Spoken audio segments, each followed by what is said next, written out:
नमस्कार दोस्तों, मैं विशाल श्रीवास्तव छपरा नगर निगम से। और आप सबों से इस वीडियो के माध्यम से एक अपील करना चाहता हूँ। वो अपील जो मैंने इतने लंबे समय से आप लोगों से कुछ अनुभव लिया और उसी अनुभव को आपके साथ शेयर कर रहा हूँ। जो अनुभव मैंने आप लोगों से लिया, आप लोगों से मिल के लिया, जो जानकारियाँ ली, जो आपकी इच्छाएं हैं, जो आपकी परेशानियां हैं, अब उन्हीं चीज़ों को मैं अपने शब्दों में आप लोगों से कह रहा हूँ और आशा करता हूँ कि जो मैं आप लोगों से कहने वाला हूँ उसको गंभीरता से और उन शब्दों पे आप गंभीरता से एक निर्णय लेंगे। मैंने नगर निगम के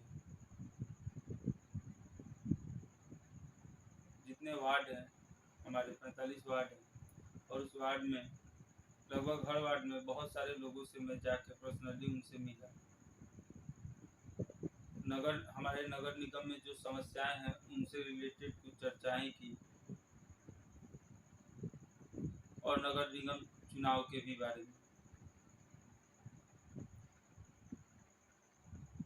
ये समस्याएं जो है वो वार्ड 1 में भी वही है जो वार्ड 45 में है, और इन समस्याओं के समाधान की जिम्मेदारी हम सब हमेशा किसी न किसी और के ऊपर देते हैं, और ऐसा करने का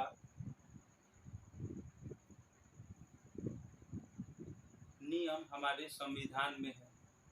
हम अपना 5 साल के लिए एक नेता चुनते हैं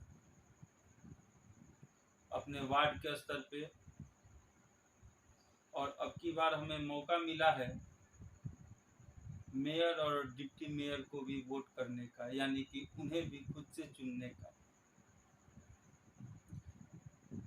इससे एक फायदा होगा कि पिछले 5 साल में जो घटनाएं घटी हैं, जो कुर्सी का हेर फेर हुआ है, वो इस 5 साल तक तो नहीं होने वाला। यानी अब की बार जो व्यक्ति चुन के आएगा वो पूरे 5 साल इस नगर निगम के 45 वार्ड के लोगों का सेवा करेगा। तो मैं ये चाहता हूँ कि अब की बार नगर निगम चुनाव में जो पिछली बार हम लोगों ने जिस तरह से अपने जनप्रतिनिधि को चुना वार्ड के लेवल पे, या फिर हर चुनाव में जिस मानसिकता से हम अपने जनप्रतिनिधि का चुनाव करते हैं, उस मानसिकता में, उस सोच में थोड़ी सी बदलाव लाए।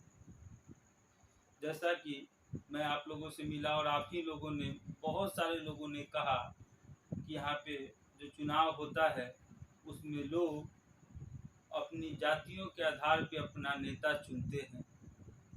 कुछ लोगों ने कहा कि यहाँ पे चुनाव में लोग वैसे प्रत्याशियों को ज़्यादा चुन लेते हैं या ज़्यादा प्रमुखता देते हैं जो चुनाव में बहुत सारा पैसा खर्च करता है। कुछ लोगों ने ये भी कहा कि कुछ लोग ऐसे भी हैं जो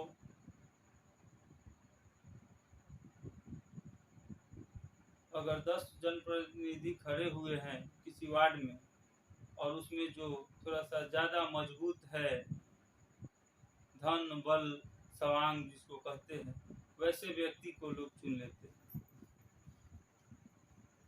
तो मैं आप सबों को बस ये कहना चाहता हूँ अपनी तरफ से कि आपका कहना कुछ % तक सत्य है, ये पूरी तरह से सत्य नहीं है। क्योंकि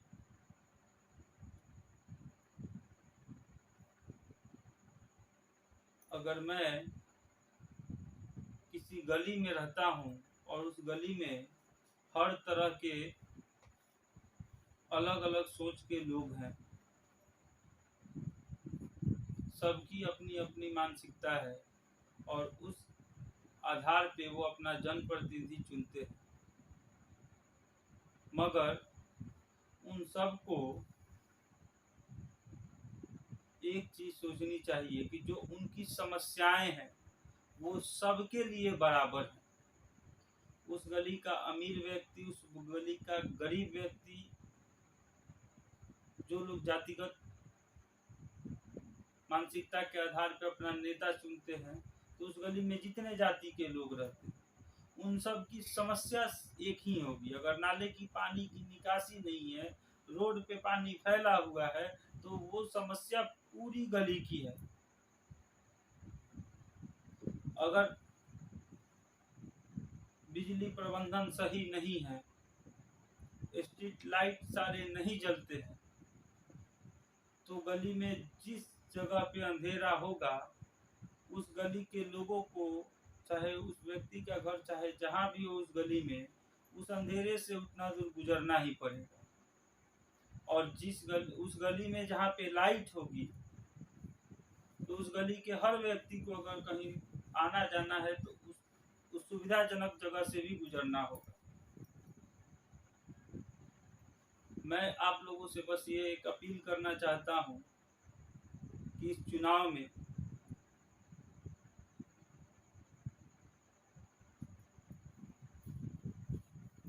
कुछ अलग सोचिए, नया सोचने की जरूरत नहीं है। बस थोड़ा सा जो हमारी पहले की मानसिकता रही अपने नेता को चुनने की, उससे बस थोड़ा सा अलग हट के सोचना है। और वो सोच ऐसी होनी चाहिए जो हमारी समस्याओं के समाधान के लिए हो, न कि हमें एक नेता चुनना है इस चीज के लिए हो। हमारी जो बुनियादी समस्याएं हैं वो बहुत छोटी हैं। इस चुनाव को दरअसल लोग बहुत बड़ा बना दिया है। बनाने के पीछे रीजन है कि लोग पार्टीगत राजनीति और व्यक्तिगत राजनीति में उलझे हुए। उस व्यक्तिगत राजनीति को जातिगत राजनीति का भी नाम दिया जाता है। मगर हम वोटर हैं, मैं भी एक वोटर ही हूँ, इसलिए वोटर हूँ और वोटरों के समाज से आता हूँ, क्योंकि ना तो मेरे पिताजी कोई नेता थे और ना ही उनके पिताजी कोई नेता थे। यानी कि मैंने भी अपने जीवन में जितनी बार दिया है किसी न किसी जनप्रतिनिधि को, नेता को वोट ही दिया है। मेरे पिताजी भी अपने सारे जीवन में किसी न किसी नेता को वोट ही दिए हैं। उनके पिताजी भी अपने जीवन का जितना भी वोट दिए होंगे किसी न किसी नेता को ही दिए होंगे। ये सब इसलिए किया गया, जो चीज मैं अपने परिवार के बारे में बताया आपको, वही आप लोगों ने भी किया है और आपके पूर्वजों ने भी किया। और अगर हम नहीं संभले तो ये समस्याएं जो है वो हमारे बच्चों के सामने भी आएंगी और उनके बच्चों के सामने भी आएंगी। वोट करते समय कुछ चीजों का हमें ध्यान रखना चाहिए। खास तौर पे हमारा जो नगर निगम का चुनाव है, ये छोटी छोटी कमियों को पूरा करने के लिए है।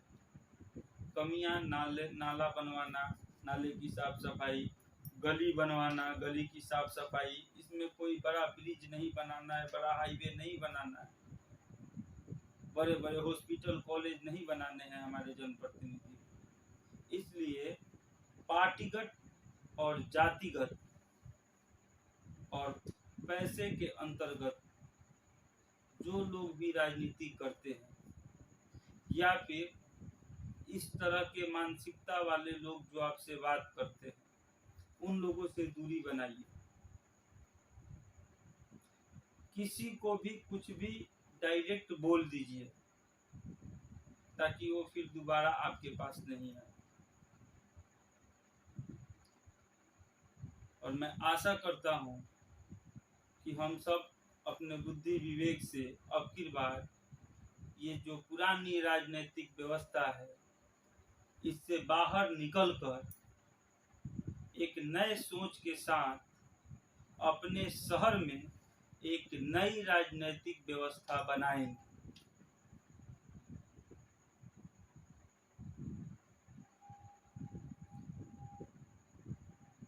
और इसके लिए काफी लंबे समय से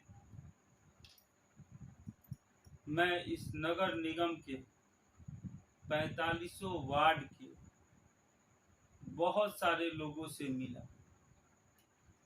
उनमें से हर व्यक्ति जिससे मैं मिला उस व्यक्ति को मैंने एक वोटर और उस वोटर की परेशानियों के नज़र से ही देखा। मेरे उनसे मिलने के पीछे कोई जातिगत या पार्टीगत या पूंजीवाद से रिलेटेड राजनीति की मानसिकता नहीं थी। मैं इस शहर का एक जिम्मेदार नागरिक के रूप में खुद को महसूस किया और मुझे लगा कि अपने शहर की जो समस्याएं हैं उन्हें हम अगर खुद से सॉल्व करना चाहें, ख़त्म करना चाहें, उन समस्याओं के लिए लड़ना चाहें तो लड़ सकते हैं। और उसी लड़ाई के शुरुआत के लिए मैंने आप सबों का कुछ कीमती समय लिया और इस दौरान जितनी समस्याएं आई, जिस तरह की मानसिकता मुझे दिखी वो ये है कि जो कुछ भी है वो बनावटी है, रियल में ऐसा कुछ है नहीं। अगर आप सब संकल्पित होकर छोटे स्तर पे या बड़े स्तर पे बदलाव के लिए अगर कुछ करना चाहते हैं तो जिस तरह की ये राजनीतिक व्यवस्था है उससे बाहर निकलकर एक नई राजनीतिक व्यवस्था और एक नए तरह के सोच का निर्माण और इस शहर की जो पुरानी व्यवस्था है उसको एक नई व्यवस्था में या एक सफल योजना, एक सफल व्यवस्था में भी हम सब बदल सकते हैं। और इसके लिए हम सबों को एक संकल्प के साथ आगे बढ़ना होगा। मैं चाहता हूं कि इस चुनाव में आप सब मेरा मदद करें।